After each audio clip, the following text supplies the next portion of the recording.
Hello everyone, कैसे हैं आप लोग। आई होप कि आप लोग बहुत अच्छे होंगे और अपनी पढ़ाई को भी बहुत अच्छे तरीके से कंप्लीट कर रहे होंगे। जैसा कि आप लोगों को पता है कि अभी हम लोग हमारे क्लास 11th के बिजनेस स्टडीज सब्जेक्ट को पढ़ रहे हैं और बिजनेस स्टडीज सब्जेक्ट में हम लोग अपने चैप्टर नंबर 1 को पढ़ रहे हैं। और आज का ये वाला पर्टिकुलर वीडियो जो है वो हमारे चैप्टर नंबर 1 का लास्ट पार्ट है, जिसमें हम लोग पढ़ेंगे बिजनेस रिस्क के कैरेक्टरिस्टिक्स को, नेचर्स को और उसके कॉजेस को। और इसी के साथ साथ हमारा चैप्टर नंबर 1 एंड हो जाएगा, खत्म हो जाएगा। तो आइए बिना वक्त को गवाए हुए, बिना देरी किए हुए आज के क्लास को, आज के वीडियो को स्टार्ट करते हैं और हम लोग पढ़ते हैं हमारे आज के टॉपिक्स को।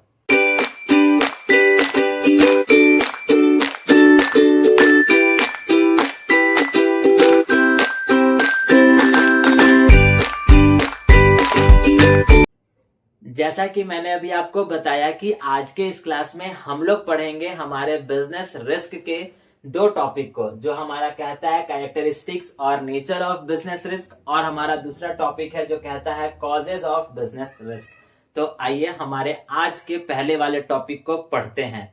लेकिन आज के हमारे पहले वाले टॉपिक पे बढ़ने से पहले, अगर आपने अभी तक चैप्टर नंबर 1 के किसी भी पार्ट को, किसी भी पॉइंट को स्किप किया है या मिस कर दिया है, तो उन सभी वीडियोस का लिंक आपको नीचे डिस्क्रिप्शन बॉक्स में मिल जाएगा और ऊपर आई कार्ड पे प्लेलिस्ट का भी लिंक आ रहा होगा, जहां से जाकर कर आप अपने चैप्टर नंबर 1 को कंप्लीट कवर अप कर सकते हो और साथ साथ नोट्स भी प्रिपेयर कर सकते हो। ठीक है, तो अब चलिए हम लोग पढ़ते हैं हमारे आज के टॉपिक पे। तो हमारा आज का जो हमारा टॉपिक है वो कहता है बिजनेस रिस्क के कैरेक्टरिस्टिक्स। अगर आपने पिछले वाले क्लास को पढ़ा होगा तो आपको पता होगा कि हम लोगों ने पढ़ा था बिजनेस रिस्क कहते किसको है और बिजनेस रिस्क के कौन कौन से टाइप्स होते हैं। आज हम लोग पढ़ेंगे इसकी कैरेक्टरिस्टिक्स को, यानी विशेषताओं को। अब यहाँ पर कहता है क्या है, कैरेक्टरिस्टिक्स और नेचर ऑफ बिजनेस रिस्क। हो सकता है आपके एग्जाम में पूछा जाए what are the nature of business risk, या तो हो सकता है पूछा जाए कि what are the characteristics of business risk. दोनों में से कोई टॉपिक आए या दोनों टॉपिक आए, दोनों का आंसर सेम ही होगा, कोई अंतर इन दोनों में नहीं है। इसी कारण से मैंने यहाँ पर लिखा है कैरेक्टरिस्टिक्स और नेचर। या तो क्वेश्चन में आपसे एग्जाम्स में पूछा जाए विशेषताएं बताइए बिजनेस रिस्क की, या तो उसकी प्रकृति को बताइए। तो दोनों का आंसर सेम है, तो दोनों का ही आंसर अब जब सेम है तो हम एक ही बार में इस दोनों टॉपिक को कवर अप करते हैं। फर्स्ट वाला हमारा जो है वो कैरेक्टरिस्टिक क्या कहता है, uncertainty is the cause of risk. अब यहां पर कहता है क्या है हमारे पास, रिस्क है क्या ये आपको भी पता है, अनिश्चित है, कभी भी आ सकता है। हम फ्यूचर नहीं देख सकते हैं कि फ्यूचर में हमारे साथ कौन सा घटना घटेगा। तो उसी तरीके से बिजनेस में भी जब रिस्क आती है तो वो अनसर्टेन होता है, कभी भी कहीं पर भी किसी भी तरीके से हम पर आ सकता है। तो वही यहाँ पर लिखता क्या है इसका पहला वाला कैरेक्टरिस्टिक्स, कि बिजनेस रिस्क जो है या फिर रिस्क है बिजनेस में वो अनिश्चित है, कभी भी कहीं पर भी किसी भी समय हमारे पास आ सकता है। हम लोग फ्यूचर नहीं देख सकते हैं, बस हम लोग फ्यूचर को प्रेडिक्ट कर सकते हैं कि हो सकता है आने वाले 6 महीने के बाद हमको प्रॉफिट होगा हो सकता है, लेकिन हम श्योर कभी नहीं हो सकते हैं। तो इसी कारण से यहाँ पर हमारा पहला वाला जो है वो कैरेक्टरिस्टिक्स कहता है कि बिजनेस में आने वाले जो रिस्क होते हैं वो अनसर्टेन होते हैं, अनिश्चित होती है। आइए समझते हैं दूसरा वाला पॉइंट। दूसरा क्या कहता है, risk is the essential part of business.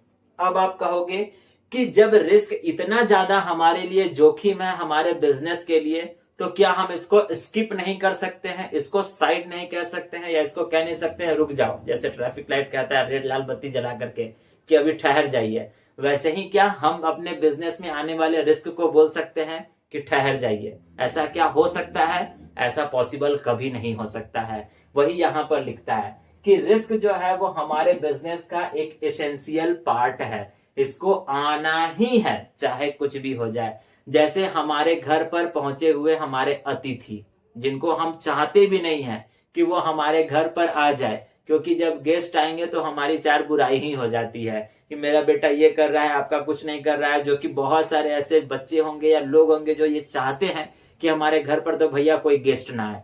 तो उसी तरीके से हम लोग भी चाहते हैं कि हमारे बिजनेस में कोई रिस्क ना आए, लेकिन जब हम बिजनेस करेंगे तो रिस्क आएगा ही आएगा, और बिजनेस का एक इसेंशियल पार्ट है, एक बहुत ही महत्वपूर्ण पार्ट है जो हमारा रिस्क है। वही देखिए यहाँ पर कहता है कि जोखिम व्यवसाय का अभिन्न अंग है, इसको हम अपने बिजनेस से कभी भी दूर, कभी भी जुदा नहीं कर सकते हैं। अगर हम इन दोनों को यानी कि बिजनेस को और रिस्क को अगर जुदा कर देंगे, तो जैसे गर्लफ्रेंड और बॉयफ्रेंड जुदा होता है तो रोना शुरू कर देता है, दोनों मेंटली डिस्टर्ब हो जाते हैं, उसी तरीके से हमारा बिजनेस और रिस्क अगर दूर हो जाएगा तो दोनों बेचारा मेंटली डिस्टर्ब हो जाएगा। इसी कारण से हम इसको अपने बिजनेस से जुदा दूर नहीं कर सकते हैं, ये उसका एक प्रमुख अंग माना जाता है।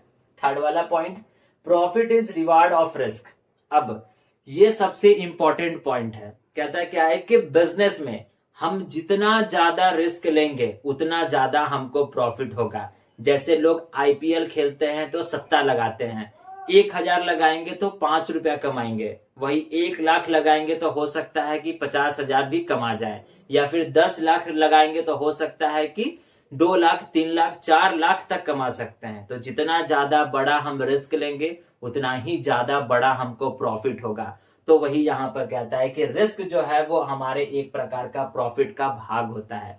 जितना ज्यादा रिस्क उतना ज्यादा प्रॉफिट। वही यहाँ पर आपको आपके बुक में लिखा हुआ मिल जाएगा, higher the risk higher the profit. देखिए लिखता क्या है, लाभ जोखिम का प्रतिफल है। जितना ज्यादा हम जोखिम लेंगे, जितना ज्यादा हम रिस्क लेंगे उतना ही ज्यादा हमको प्रॉफिट होगा। ठीक है, आगे बढ़ते हैं हमारे नेक्स्ट वाले पार्ट पे। नेक्स्ट हमारा पार्ट कहता है risk depend upon the size and nature of business. अब रिस्क डिपेंड किस पर करता है, हमारे बिजनेस पे। हमारा बिजनेस कितना बड़ा है, किस तरीके का बिजनेस है। जितना बड़ा होगा उतना ही ज्यादा रिस्क होगा। अगर हम 50 रुपए का सामान ही बेचेंगे तो उसमें कितना ही बड़ा रिस्क होगा, कोई ज्यादा रिस्क नहीं होगा।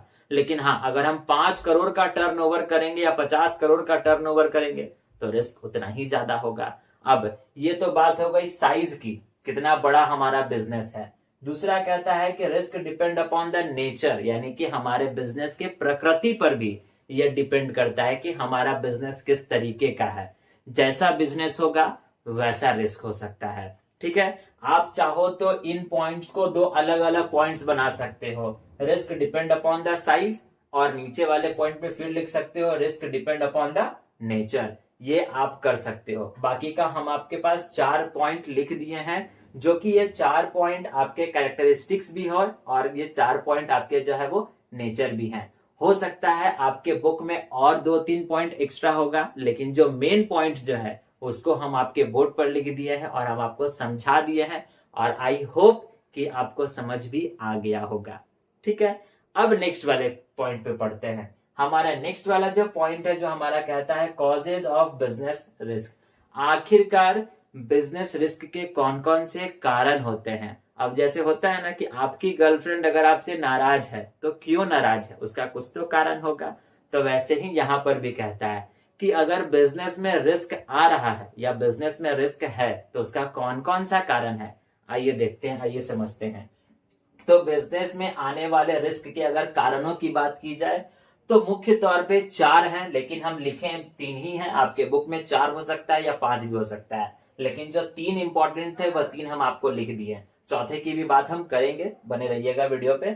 देखिए, फर्स्ट वन हमारा कहता है नेचुरल कॉज, दूसरा कहता है ह्यूमन कॉज, और तीसरा कहता है इकोनॉमिक कॉज, और चौथा वाला जो है वो कहता है फिजिकल कॉज। आइए पढ़ते हैं पहले वाले पॉइंट को, पहले वाले कारण को।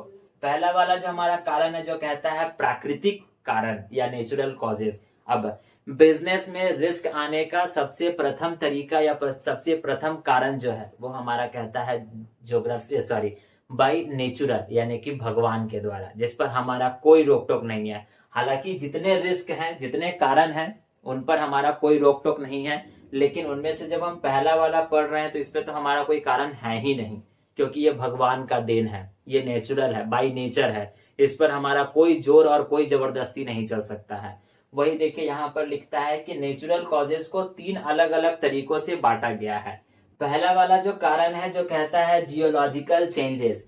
जब हमारे बिजनेस में जियोलॉजिकल चेंज की वजह से अगर कोई रिस्क बनता है या क्रिएट होने की संभावना होती है तो उसी को हम लोग जियोलॉजिकल चेंज कहते हैं। जैसे एग्जाम्पल के तौर पर अर्थक्वेक हो गया। अब जब भूकंप हमारे पास आएगा तो हो सकता है बिल्डिंग गिर जाए, तो क्या भूकंप पे हमारा कोई जोर, कोई जबरदस्ती हम जानबूझ करके भी नहीं ला सकते हैं, ये बाई नेचर है। तो जब नेचर के वजह से अगर हम पर, हमारे बिजनेस पर अगर किसी प्रकार का कोई रिस्क बनता है तो उसी को हम लोग नेचुरल रिस्क कहते हैं। इस बात को आप याद रखिएगा। जिसपे हमारा पहला कहता है जियोलॉजिकल चेंज। अगर भूकंप इसका एक एग्जाम्पल है, अगर भूकंप की वजह से अगर हमारे बिजनेस पर किसी प्रकार का कोई रिस्क आता है तो उसको हम लोग जियोलॉजिकल चेंज कहते हैं। एग्जाम्पल मैंने इसी कारण से लिखा है क्योंकि हो सकता है आपके एग्जाम्स में मल्टीपल तरीके का क्वेश्चन पूछा जाए, जिसको हम लोग एमसीक्यू टाइप क्वेश्चन बोलते हैं या फिर मल्टीपल चॉइस क्वेश्चन बोलते हैं। अगर इस तरीके का क्वेश्चन है और आपसे पूछा जाए कि कोई एक ऐसा एग्जाम्पल बताइए जियोलॉजिकल चेंज का, तो हमारा अर्थक्वेक है। दूसरा कहता है सीजनल चेंज, यानी मौसम के बदलने की वजह से। तो आपको पता है कि मौसम के बदलने की वजह से हमारे पास या तो या तो बाढ़ भी आ सकता है या तो सुखाड़ भी आ सकता है, यानी कि फ्लड और ड्रॉट। अगर हमारे पास अगर बाढ़ आ रही है या हमारे पास सुखाड़ आ रही है या हो रही है और उसकी वजह से अगर हमारे बिजनेस पर किसी प्रकार का रिस्क अगर है तो वो हमारा कहलाता है सीजनल चेंज। थर्ड वाला चेंज कहता है हमारे पास अदर नेचुरल क्लैमिटीज, जिसमें हमारे पास कहते हैं बिजली का चमकना या ठनक जिसको कहते हैं, जिसके कारण से हमारे बिजनेस पर किसी प्रकार का कोई फर्क पड़ेगा या प्रभाव पड़ेगा या रिस्क उत्पन्न होगा। तो इस तरीके के रिस्क को हम लोग नेचुरल रिस्क के अंदर में लाते हैं या नेचुरल कॉजेज के अंदर में लाते हैं, यानी वैसे कारण जो प्राकृतिक की वजह से होते हैं या प्राकृतिक की वजह से अगर कोई रिस्क हमारे बिजनेस पर पड़ रही है, जिसमें से ये तीन है। जैसे जियोलॉजिकल, अगर अर्थक्वेक है तो जियोलॉजिकल हो गया, अगर सीजनल है तो फ्लड और ड्रॉट अगर है तो सीजनल चेंज हो गए, या फिर अगर अदर कोई भी नेचुरल क्लाइमेटीज जैसे कि हमारे पास ये लाइटनिंग यानी कि बिजली का चमकना हो गया या बिजली का तार गिरना हो गया या कुछ भी हो गया, तो वो सारा का सारा हमारा इसमें चला आता है, अदर नेचुरल क्लाइमेटीज में चला आता है। अब हम लोग पढ़ते हैं हमारे नेक्स्ट वाले कारण को। नेक्स्ट वाला हमारा कारण कहता है ह्यूमन कॉजेज, यानी कि मानवीय कारण। मानव भी एक कारण होता है बिजनेस में रिस्क लाने का, जिसमें से पहला कारण आपका क्या कहता है डिसऑनेस्टी बाय कस्टमर्स और एम्प्लॉयज, यानी कि बेईमानी किया गया या तो हमारे कस्टमर की वजह से या तो हमारे एम्प्लॉय की वजह से। अब हमारा एम्प्लॉय हमारे यहाँ पर काम करने आ रहा है, हो सकता है गले में से पैसा चोरी करके चला जाए, तो एक प्रकार का रिस्क है। हो सकता है कस्टमर को हम कोई सामान उधारी दिए, वो पैसा ही ला करके नहीं दिया, हम ट्रस्ट के तौर पर दिए कि भैया आप दे दीजिए, हम आधे घंटे में आपको ला कर दे रहे हैं, वो आधा घंटा 5 साल भी बीत गया लेकिन वो पैसा ला कर नहीं दिया, तो बेईमानी हो गया। या तो वो हमसे सामान लेकर के गया, गलती से उससे फटा, लेकिन वो हमको आकर के थोपेगा कि आप कैसा सामान दिए, ये तो फट गया, ये तो कपड़ा जो है वो बर्बाद है, तो ये भी एक प्रकार का रिस्क है। और ये बेईमानी जो हो गई वो किसकी वजह से हो गई, इंसानों की वजह से। अब वो इंसान या तो कस्टमर हो सकता है या तो एम्प्लॉय हो सकता है, दोनों में से कोई एक हो सकते हैं। आप इन दोनों को अलग अलग तरीके से भी लिख सकते हो, डिसऑनेस्टी बाय कस्टमर या फिर डिसऑनेस्टी बाय एम्प्लॉय। नेक्स्ट वाला पॉइंट कहता है वर्किंग केयरलेसली। अब हम अपने बिजनेस में अगर किसी भी एम्प्लॉय को रखते हैं काम करने के लिए, तो हम तो ये सोच के चलेंगे ना कि चलो हम जब एम्प्लॉय को रखे हैं तो वो बहुत अच्छे तरीके से काम करेगा, सावधानी पूर्वक काम करेगा, जितना चाहेगा वो हमको लॉस होने नहीं देगा, लेकिन वो काम ही सही ढंग से नहीं कर रहा है, वो लापरवाही से काम कर रहा है, तो जिसके कारण से हमारे बिजनेस पे लॉस हो सकता है। अब मान लिया जाए लापरवाही किस तरीके का, हमारा साड़ी का दुकान एग्जाम्पल ले लेते हैं। अब हम किसी कारणवश हम दुकान से बाहर गए कुछ समय के लिए और हम अपने मतलब जो स्टाफ है उसको बोल के गए कि देखना छोटू, जो ग्राहक आएंगे या कस्टमर आएंगे उनसे अच्छे तरीके से डील करना। बोला ठीक है भैया आप जाइए ना, कोई दिक्कत नहीं है। अब उस वक्त कस्टमर आया, भैया साड़ी दिखाना, नहीं है जाइए आप बाहर जाइए, अभी दुकान के मालिक नहीं है, अभी हमको सोने दीजिए, आराम करने दीजिए। आप उनसे रूड तरीके से बात करोगे तो जिसकी वजह से वो हमारा कस्टमर वैल्यू खराब होगा, हमारा गुडविल खराब होगा, तो ये भी एक प्रकार का रिस्क हो गया। और ये रिस्क कौन जनरेट किया, ह्यूमन जनरेट किया, तो वही यहाँ पर कहता है ह्यूमन कॉजेज। लास्ट वन कहता है स्ट्राइक। अगर हमारे यहाँ के स्टाफ या एम्प्लॉय स्ट्राइक्स पर चले जाएं तब भी हमको लॉस होगा, तो ये भी एक प्रकार का रिस्क है। ठीक, नेक्स्ट वाला कॉज हमारा कहता है इकोनॉमिक कॉजेज, जिसको हम लोग हिंदी में आर्थिक कारण कहते हैं। देखिए कहता क्या है, चेंज इन फैशन और चेंज इन प्राइस। अगर फैशन में बदलाव हो गया या यानी प्राइस में चेंज हो गए तो ये भी एक प्रकार का रिस्क हो गया। अब हम लाए थे कुछ और सामान बेचने के लिए, लोगों को कुछ और सामान पसंद आने लग गया, तो फैशन में बदलाव हो गया जिसकी वजह से रिस्क हो गया। हम कोई सामान किसी और कीमत पे खरीद के लाए थे, पता चला 2 दिन के बाद उसका कीमत और ज्यादा घट गया, तो हमको लॉस हो जाएगा, क्योंकि चेंज हो गया प्राइस में, यानी कि प्राइस जो हो गया वो बदल गया, तो जिसके कारण से लॉस हो जाएगा। तो ये सब एक छोटे छोटे कॉजेज हैं जिसकी वजह से हमारे बिजनेस में रिस्क उत्पन्न हो सकते हैं, जिसमें से हम आपको बता दिए। नेक्स्ट कहता है इफेक्ट ऑफ कंपटीशन।